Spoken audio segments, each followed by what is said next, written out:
বারবার গণতন্ত্রের জন্য লড়াই করে আমরা বিজয় অর্জন করছি, আবার সেটা ফ্যাসিবাদের হিংস্র থাবায় অদৃশ্য করে দেওয়া হচ্ছে, রক্তাক্ত করা হচ্ছে গণতন্ত্রকামী মানুষদেরকে। আমরা 15-16 বছর আওয়ামী দুঃশাসনের আমরা সেই নমুনাগুলো দেখেছি, এবং কত যে ভয়াবহ নমুনা, কত যে মানে ভয়ঙ্কর সব ঘটনা। গতকালই কিশোরগঞ্জ থেকে একটি তরুণ ছেলে এসছে, ডাক্তার, ছেলেটি ডাক্তার হয়েছে, তার বাবাকে নিয়ে গেছে, এখনও সে খুঁজে পাচ্ছে না।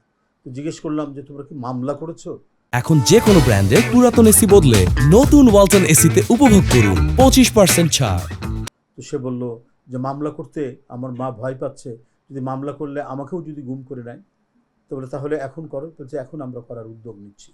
তো এরকম বাংলাদেশের কত বাড়িতে যে আহাজারি এবং তাদের যে কান্না ঝরে পড়ছে, সেটা মানে বলার ইয়াত্তা নাই, সেটা বলে শেষ করা যাবে না।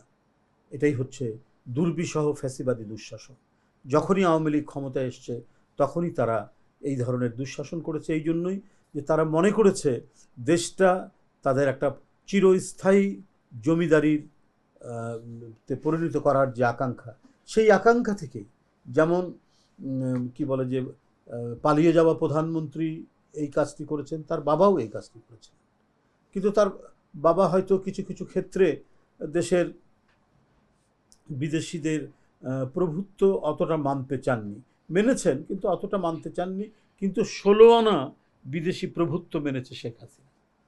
তো এই পরিস্থিতিগুলো আমরা অতিক্রম করে এসেছি। সেই জন্য এই যে 1-to-1 বৈঠক প্রধান উপদেষ্টা ডক্টর মোহাম্মদ ইউনূস এবং বিএনপির ভারপ্রাপ্ত চেয়ারম্যান জনাব তারেক রহমানের এই বৈঠকটি সেই কারণেই জনগণ অত্যন্ত গুরুত্বপূর্ণ মনে করছে, অত্যন্ত তাৎপর্য মনে করছে, এবং শান্তি, স্থিতিশীলতা এবং রাজনৈতিক যে কোনো সংকট উত্তরণে আমাদের যে একটি নির্ধারিত গণতান্ত্রিক প্রক্রিয়া অবলম্বন করা উচিত বা দরকার, আমার মনে হয় সব কিছু মিলিয়েই হয়তো সেখানে আলোচনা হবে বলে আমরা মনে করি।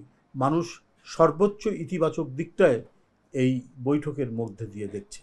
আমরা আশা করব আগামীকাল লন্ডনের স্থানীয় একটি হোটেলে সকাল 9টায় যে বৈঠকটি শুরু হবে, 9টা থেকে 11টা, দেশের সকল জনগণের মতো বাংলাদেশ জাতীয়তাবাদী দলও এই বৈঠকের সাফল্য কামনা করছে এবং অবশ্যই বিশ্বাস করছে আমাদের সামনের নির্বাচন, সংস্কার এবং এই দেশকে অনাদিকাল পর্যন্ত একটি গণতান্ত্রিক বিধি ব্যবস্থায় এগিয়ে নিয়ে যাওয়ার জন্যই আগামীকালকের বৈঠকটি হবে অতীব গুরুত্বপূর্ণ।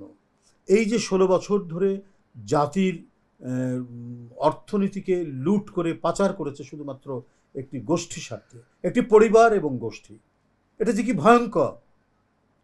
তাদের কি বলে সংগঠন, তারা হবে কি না, কি বলে যে তারা নির্বাচনের অনুমোদন পাবেন কিনা বা রাজনীতি করার সুযোগ পাবেন কিনা, তারা নিষিদ্ধ হয়েছেন কি হননি, এগুলো নিয়ে নানা প্রশ্ন চলছে।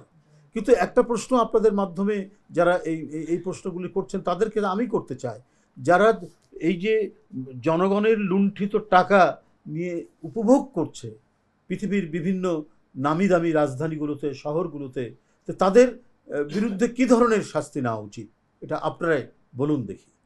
যারা কুইক রেন্টালের নামে, পদ্মা সেতুর নামে, ফ্লাইওভারের নামে, নানাবিধ মেগা প্রজেক্টের নামে যারা জনগণের পকেট কেটে টাকা নিয়ে গিয়ে সেখানে বিত্ত বৈভব এবং বিলাসে মত্ত রয়েছেন, তাদের সেই রাজনৈতিক দলের বিরুদ্ধে কী ধরনের ব্যবস্থা নেওয়া উচিত বলে আমি তাদেরকে জানাই। যারা প্রযুক্তির কারণে নানাভাবে অপপ্রচারের সুযোগ নিয়ে নানাবিধ প্রোপাগান্ডা চালিয়ে বেড়াচ্ছে, তাদের মানে কী ধরনের হওয়া উচিত। যে রাজনৈতিক দল জনগণ এবং জনগণের অর্থ চুরি করতে পারে, সে রাজনৈতিক দলের রাজনীতি করার কি কোনো সুযোগ থাকা উচিত? এটা আজকে সবচেয়ে বড় প্রশ্ন সবার মুখে মুখে। এবং একটি দুটি টাকা নয়, লক্ষ লক্ষ কোটি টাকা তারা পাচার করেছে 15-16 বছরে।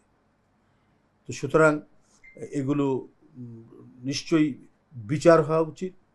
যারা হত্যা করেছে, শিশু কিশোর তরুণদেরকে, যারা হত্যা করেছে রিক্সাওয়ালাদেরকে, যারা হত্যা করেছে 5 বছরের শিশু লিমনকে, এদের বিচার হওয়া উচিত।